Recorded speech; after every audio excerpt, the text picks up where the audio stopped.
Riddle me this. If you went out into a garden and you dug up a sunflower that was in full bloom, you put it in a pot, you refused to water it, you took it indoors where there were no windows, no lights, no fresh air, what do you think would happen to that flower? If that flower was deprived of every single thing that it needed to survive and thrive and be a flower, it would cease to be a flower. Eventually, right? It would die. It would go back to the earth. Okay. So, isn't it interesting that we do something tantamount to that to sick people in our culture? Particularly, I'm talking about mentally ill people. A lot of people don't know the reality of medical facilities that are set up for mental patients.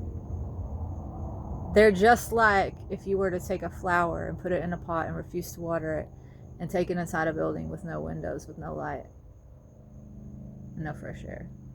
That's exactly what mental hospitals are like. No windows, no lights, no one can touch you, no human contact, shit food with no nutritional substance.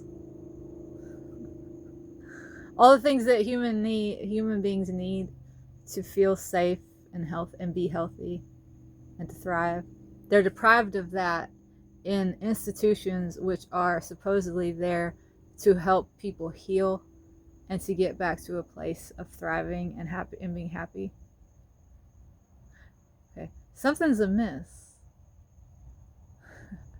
If you were to take a perfectly healthy person who had no anxiety, who had no depression, who was thriving and alive, and you put them in a mental hospital, guess what would happen? They would become mentally ill. These places are not set up, are not built to heal people. They're there to hold people, to house people, to feed upon people, and or to scare them into submission so that they will go back into the world and never dare to have a feeling again. Because guess what happens when you have feelings that are out of alignment with what culture needs you to be? They get in the way of you pulling the line of the status quo. When you feel or behave and act in ways that are contrary to supporting the system, this is what happens to you. You get locked away in a prison and forcibly drugged, tranquilized, so that you're more easily controlled.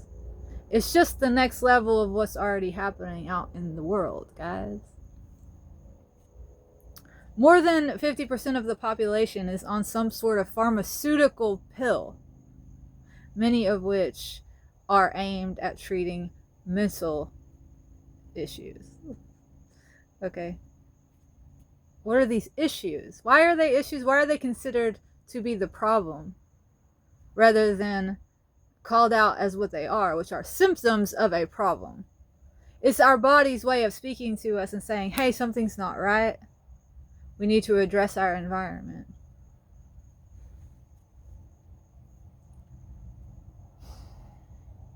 When you have to drug yourself,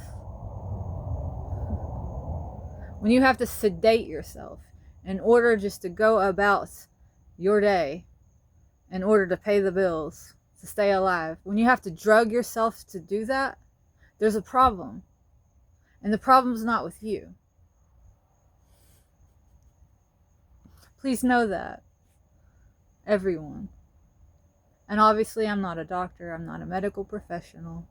I've only tangled with them. I've only been abused by them and tied down and abused and tortured literally in facilities that claim to be set up to heal people.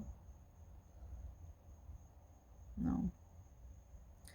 We are swimming in a culture, a toxic culture, that gives rise to sociopathy because it refuses to let you feel your feelings. We're going to pathologize your feelings.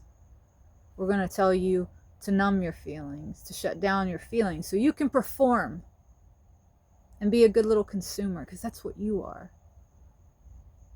You're a consumer.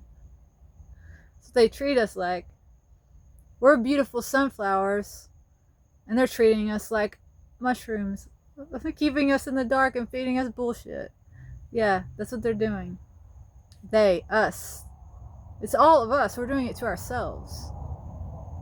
By behaving unconsciously, by not taking responsibility, by not doing the necessary work to wake up and interface with reality and listen to our bodies when they're screaming at us, something is wrong, this is not right, get me out of here. We should listen. We should respect ourselves enough to do that. We should respect our God that made us and gave us these signals. We should respect our God and listen to our hearts. This is where God speaks to us. If your heart is telling you, my life is shit, this sucks, like, no, it's not, but it's not you. Listen to it. If you feel that way, if your heart is telling you, I don't want this, respect it enough to listen and ask it why. Why, heart? Why don't you like this? Why am I sad? Why am I unhappy? Why does my heart beat really fast when I go here or I do that? Or why do I feel a pit in my stomach? Why are my thoughts racing? Why do I feel sad all the time? Ask yourself and consider that maybe these are just symptoms. It's not a sign that you're broken. Maybe it's a sign that you're swimming in a toxic culture. If you go for a swim in a swimming pool that is full of, that's polluted, you are going to get sick. Should you just put on a hazmat suit and stay in that body of water and be miserable and weighed down by that suit and not able to like interact with the rest of the world in order so that you can continue to swim in a toxic stew? Or is it smarter just to climb out of the damn pool and walk on down the road and find yourself a nice spring that's clean? You know? I've seen some really, really, really ugly things.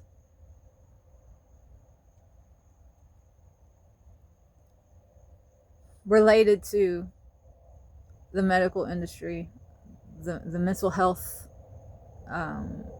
worlds. There's a lot of sickness there. The sickness that's rooted in the field itself, the industry itself. It is an industry. It's a for-profit thing. There is no incentive for people to be healthy. There's no incentive for people to get well, because then they don't have a product to sell. The people invested in this way of life, the people who drank the Kool-Aid, who sold their souls, humans.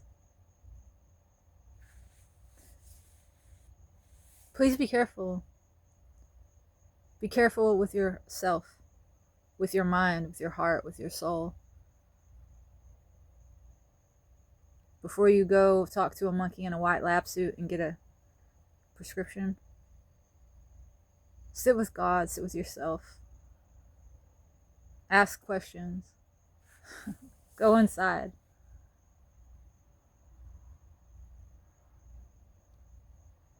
The real medicine is truth. The real medicine is being radically authentic and facing our fears. It's not found at the bottom of a pill bottle.